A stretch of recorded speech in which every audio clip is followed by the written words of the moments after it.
Halo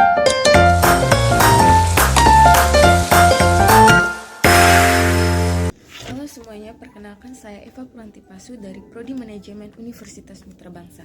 Hari ini saya akan mereview kembali buku yang telah saya buat dengan judul Emosi Terkendali Hidup Terarah. Dalam perjalanan hidup saya belajar bahwa tidak semua hal bisa kita kontrol, tapi ada satu hal yang selalu bisa kita latih, yaitu cara kita merespon emosi. Lewat video ini, saya ingin berbagi sedikit cerita dan pelajaran hidup saya yang saya tuangkan dalam buku Emosi Terkendali Hidup Terarah.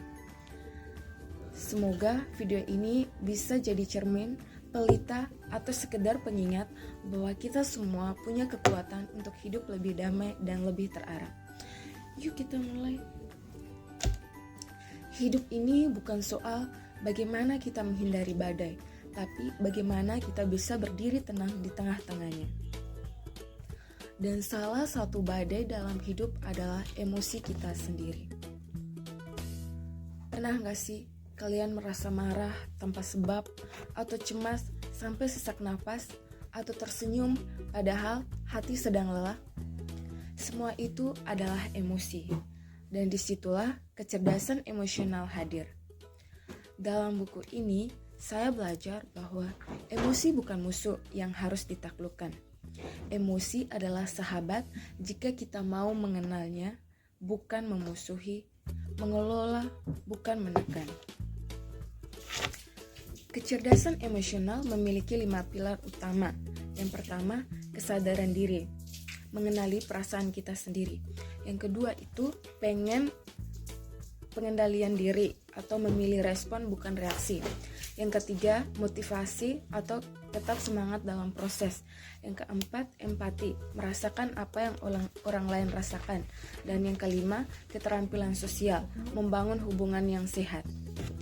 EQ bukan hanya teori, tapi bisa dilatih lewat hal yang sederhana seperti menulis jurnal emosi, mengambil nafas sebelum merespons, afirmasi positif, hingga refleksi sebelum tidur. Buku ini juga bicara soal bagaimana emosi memengaruhi dunia pendidikan, dunia kerja, dunia digital, bahkan kehidupan spiritual kita. Di dunia yang penuh tekanan, emosi adalah jangkar, tapi jika tak terkendali, ia bisa jadi badai. Salah satu bagian paling penting dalam buku ini adalah emosi bukan dihindari, tapi diolah menjadi kekuatan hidup. Rasa marah bisa menjadi dorongan melawan ketidakadilan. Rasa sedih bisa membuka empati. Dan bahagia bisa menjadi bahan bakar berbagi kebaikan.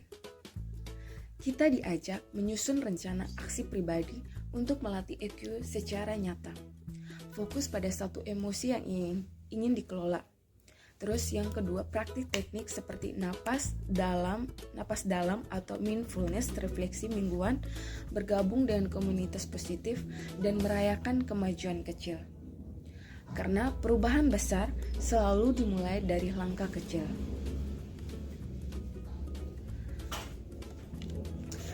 Jika kamu sedang merasa kehilangan arah atau tenggelam dalam badai emosi, percayalah, kamu tidak sendiri. Kita semua sedang belajar, kita semua sedang tumbuh.